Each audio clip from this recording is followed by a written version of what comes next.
Welcome to Instruction Discussion, our weekly look at the latest topics and trends in education affecting schools here on Long Island and schools around the world. Whether you're a teacher, parent, or student, listen for tips and strategies to help you navigate the educational landscape.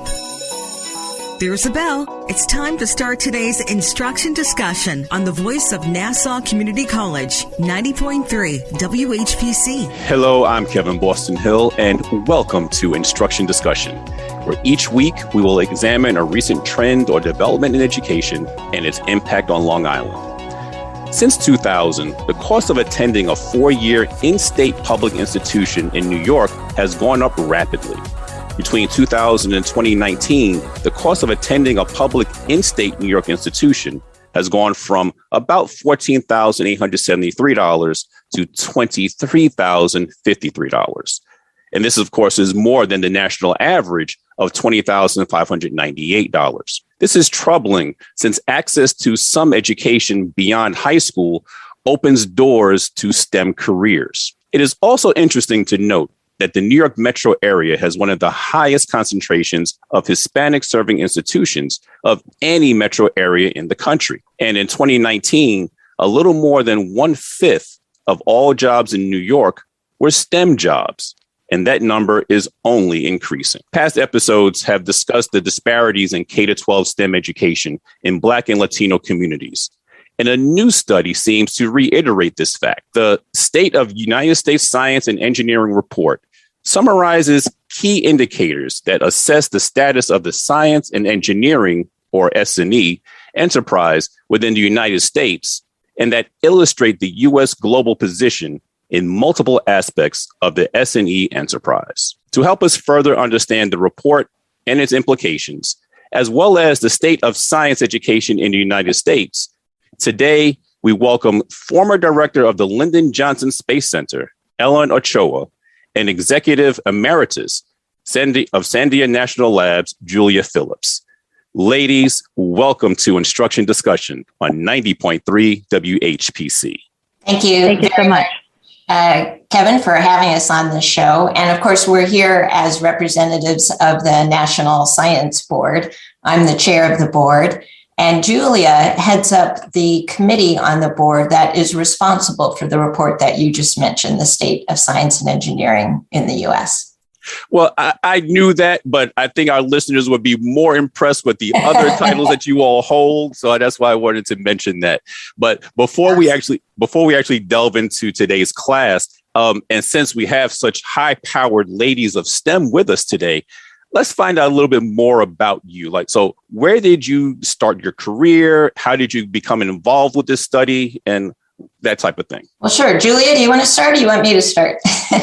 Okay, I'll go ahead and start. And I spent my career as a practicing scientist. I'm a materials scientist by training, and I studied the fabrication, structure, and properties of extremely thin films of materials that are appropriate for integrated circuits and other electronic devices that pervade our lives today.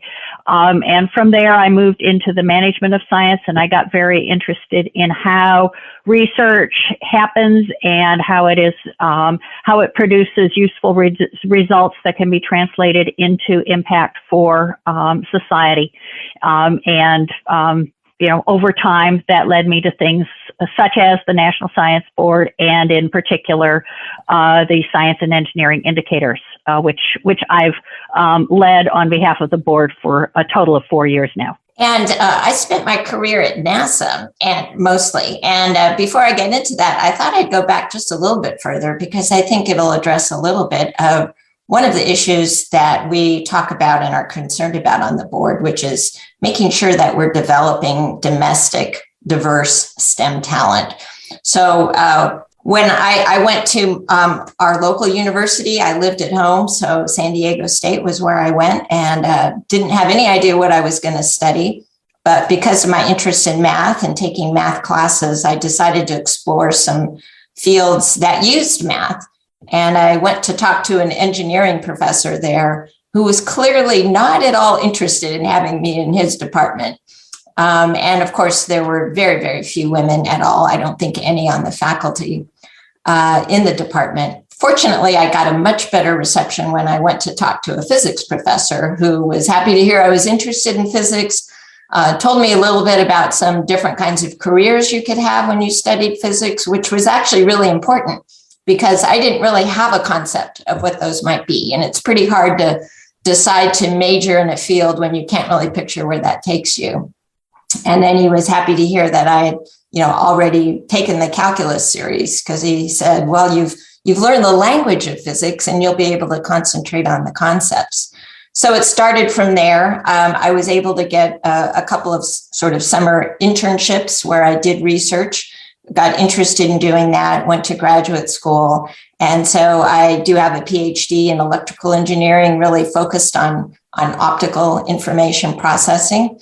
Spent my first few years out of grad school at a Department of Energy research lab. But I had gotten interested in the astronaut program. And this was sort of at the start of the space shuttle era. So NASA was looking for people who are from a wide variety of science and engineering backgrounds who would be involved in doing research in space. And several years after I first sent in my application, I was selected as an astronaut, got to fly on 4 space shuttle missions. The first 2 were involved in atmospheric research, studying the issues of the ozone hole and ozone depletion. So kind of exactly what got me interested in it, not just the chance to participate in human exploration, but to be able to do science experiments that you couldn't do on Earth, that you had this advantage for being in low Earth orbit.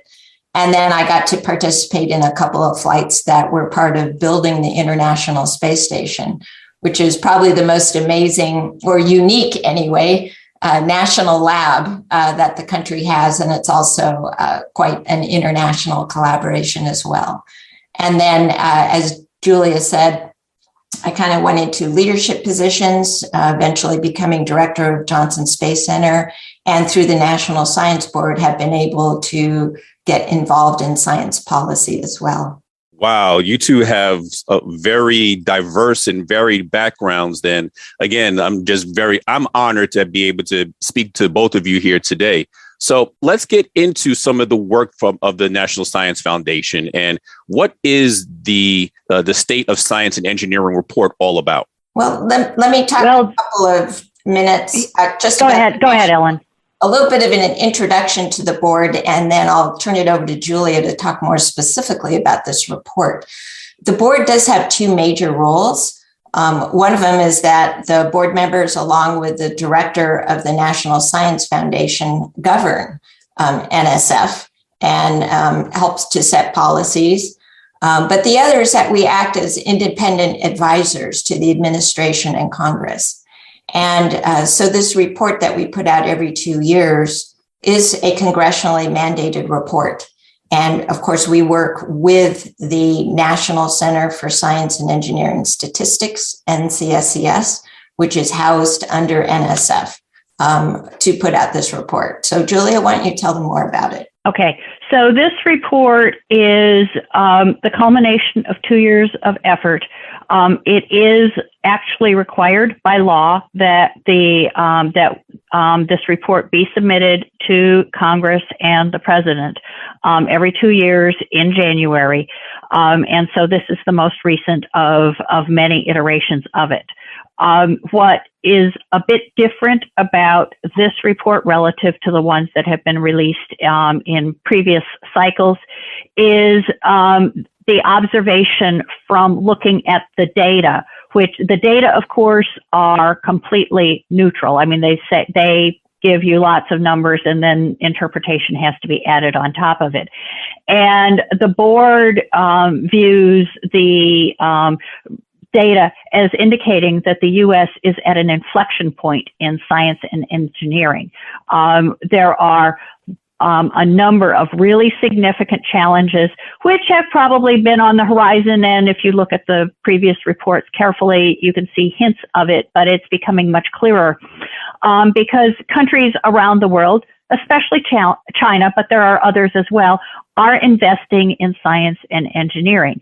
They see what it has done for the U.S. and the U.S. position in the world, and so they want it for their countries and their people as well. As a result, the U.S. is less dominant on important measures of scientific and engineering performance than it has been really for decades. Some of the things that we see changing are patent and publications, where we no longer lead in terms of numbers of patents and publications. We do continue to lead in the impact of our publications. The U.S. global share of investment in research and development and its global share of knowledge and technology intensive services are declining, but we do lead in both of those areas. One of the big issues that we're very concerned about is that we as a nation are not doing nearly enough to develop our domestic STEM talent. U.S. science and mathematics test scores are weak compared to our main peer countries. In fact, we rank last in terms of scores among the OECD countries. And our math scores have been stagnant for at least 15 years, which I find quite shocking. We also have significant and really long-standing disparities in K-12 STEM education by race, by socioeconomic status, and by region. And higher education, as you already alluded to, cost is a barrier for many Americans.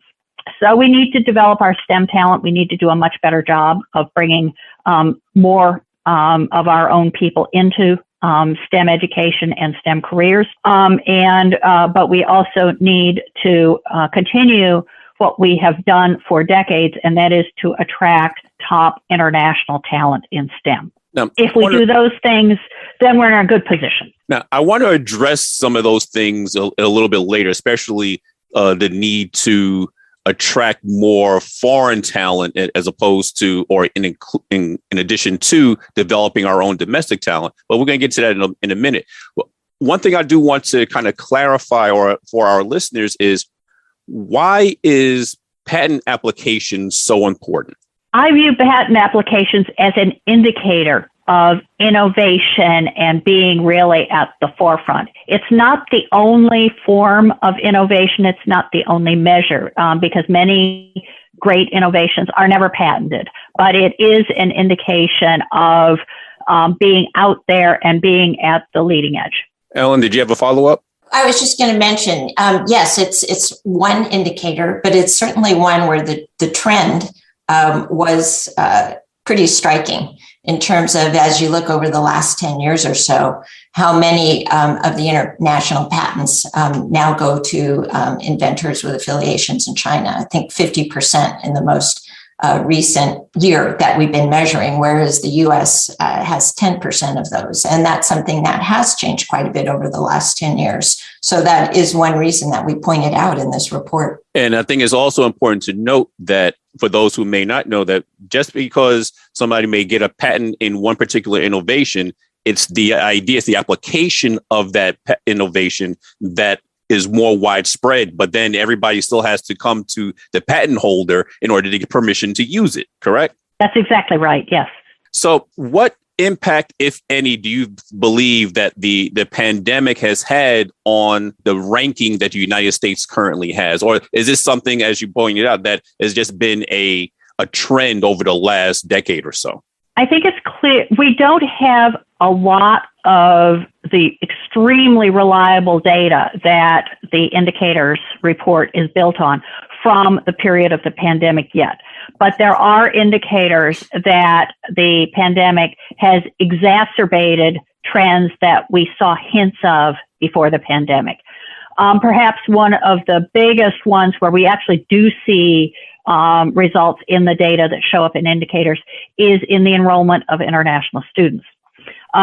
Going back a few years, I think it was to about 2016, you started to see the international enrollment tailing over a bit, just a little bit, and it was hard to tell whether that was a real trend or just, statistical variation. In 2020, it was down significantly.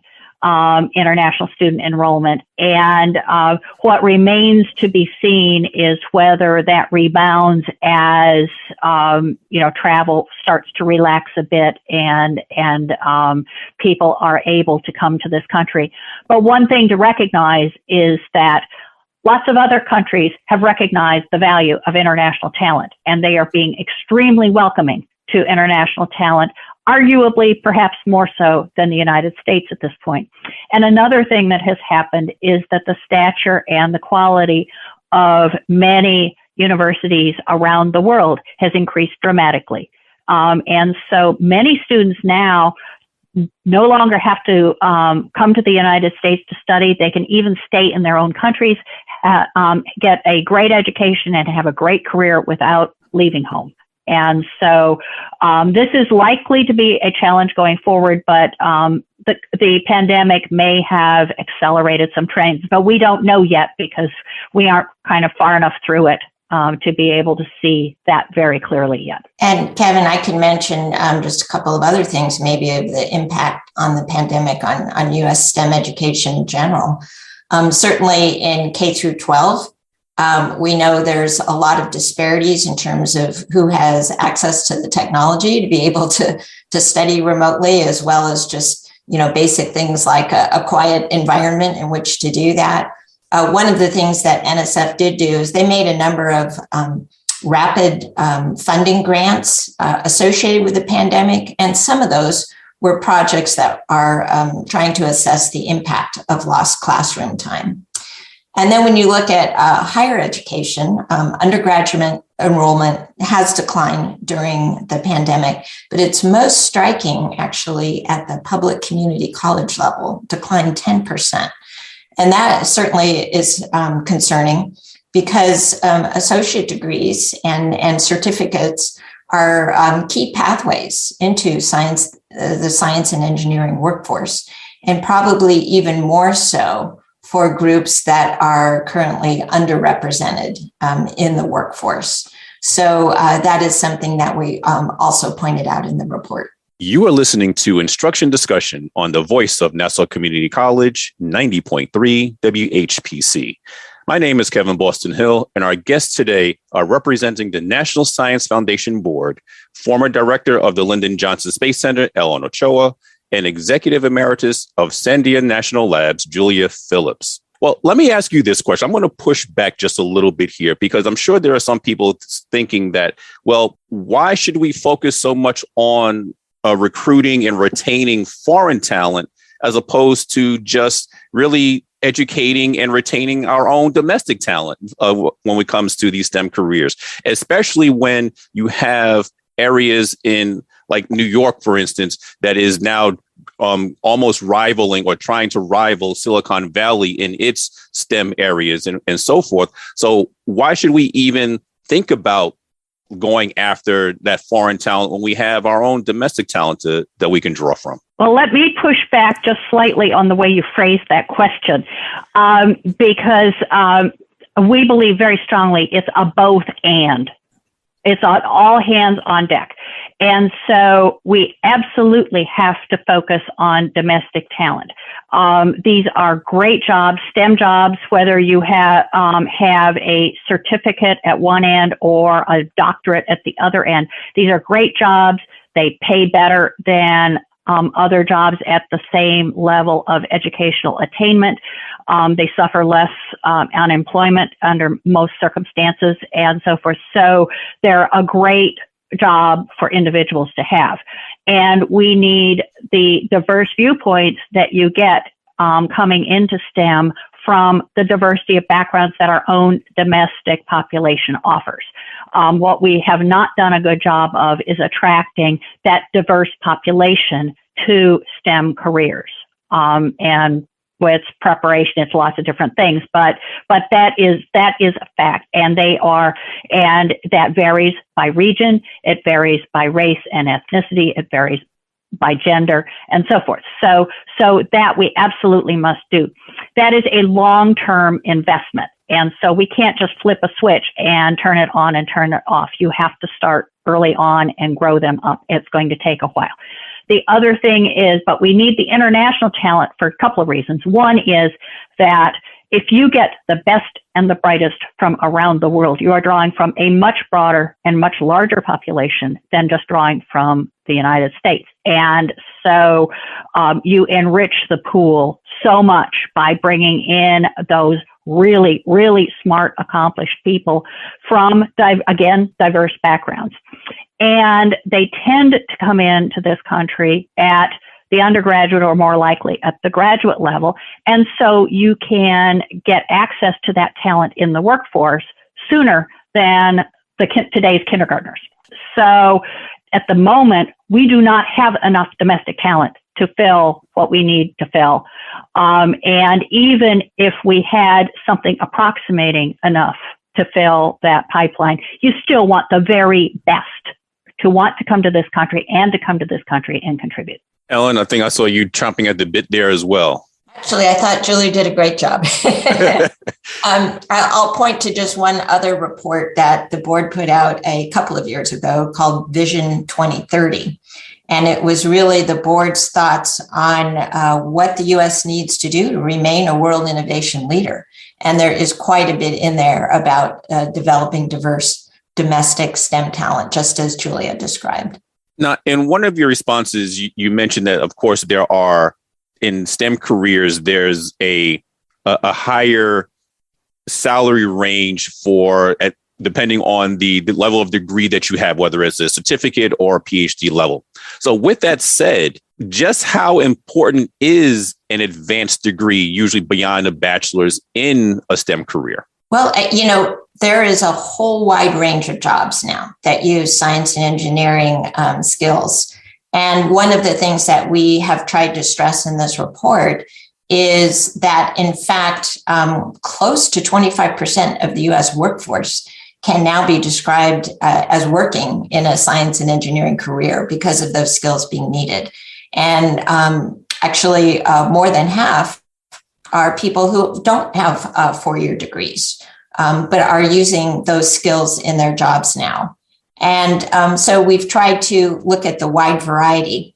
And this report is really a summary of a series of much more comprehensive reports. And there is one on the STEM workforce, which cuts the data all different kinds of ways. And so it is used by policymakers, it's used by researchers to really understand in more detail what this STEM workforce looks like today. But it has evolved. And where can people find a little bit more information about these particular reports? Not just the main report we're talking about now, but also those other reports that kind of feed into it. A couple different websites. Certainly, you can just look for National Science Board, and we have a section specifically on indicators, as well as a page on publications, which shows previous reports that we have done, the Vision 2030, one specifically on the skilled technical workforce, for example. And then at the National Science Foundation, the NCSCS has their own website, and there you literally find the full data that underpins all of the comprehensive reports that makes up Indicators 2022. And so especially for researchers who want to look at the data cut many different ways, that is a great website. So let's shift gears a little bit here, because I know we got into the weeds a little bit about the State of Science and Engineering report, but now I want to get into some of the solutions. So what do you think of is the state of K-12 science education, and what can we really do to help increase STEM opportunities for women, such as yourselves, and Black and Latino students? Well, certainly one thing that shows up rather strongly in the report is that there is a high correlation between students from low socioeconomic backgrounds, from underrepresented minorities, Black, Latino, American Indian, and the sort, the schools that they attend, and the presence of relatively inexperienced math and science teachers. And so fixing that correlation, getting the best teachers into those, making sure there are more of the best and most experienced teachers out there. So there are lots of issues there about making it an enticing profession to be in and encouraging people to stay in the field and also to serve in those schools. So that's one huge thing. There are all kinds of other things about exposing kids from some of these backgrounds to the wide variety of things that you can do with a STEM background, the necessity of being good at math, as well as being able to read and do the language arts kinds of things. It's a both and. You can't have one or the other these days and really function well in the economy. So communicating that, exposing children to the different kinds of careers and lighting the spark, I think is really important. Ellen, I'm sure you have other things to add as well. Yeah, some of the other things that we've highlighted, and a lot of it actually builds on reports that a variety of other groups have done, including the national academies, but they point to the importance of mentors and of role models. And so there are a lot of groups out there who try to focus on that to reach out, especially to students who are underrepresented. And then as you look at barriers, as you think about higher education, some of it is that when we put out the report on the skilled technical workforce, a lot of what we found is that students and even counselors in high schools weren't really aware of the wide range of careers available, the kinds of certificates that can get you good paying jobs. And so more attention on what those are, as well as the whole variety of pathways that are available to students who study science and engineering, from skilled technical workforce to, researchers in academia or at federal labs. And of course in industry as well. One of the barriers, of course, that we've mentioned is just the financial barrier. And I think we're actually going to be putting out a policy paper on that a little later this year, just talking about, particularly for graduate school, how that can affect not only people entering graduate school, but the retention of people in graduate school. And so that is another thing that can be addressed if we want to improve what this whole situation looks like with our STEM talent in the U.S. Well, we would certainly like to thank our guests today, representing the National Science Foundation and Board, former director of the Lyndon Johnson Space Center, Ellen Ochoa, and executive emeritus of the Sandia National Labs, Julia Phillips. Ladies, once again, thank you. Thank you for coming on our show today. Thank you very much. It's been a pleasure. Thank you. Once again, my name is Kevin Boston Hill, and thank you all for listening to Instruction Discussion right here on the voice of Nassau Community College, 90.3 WHPC.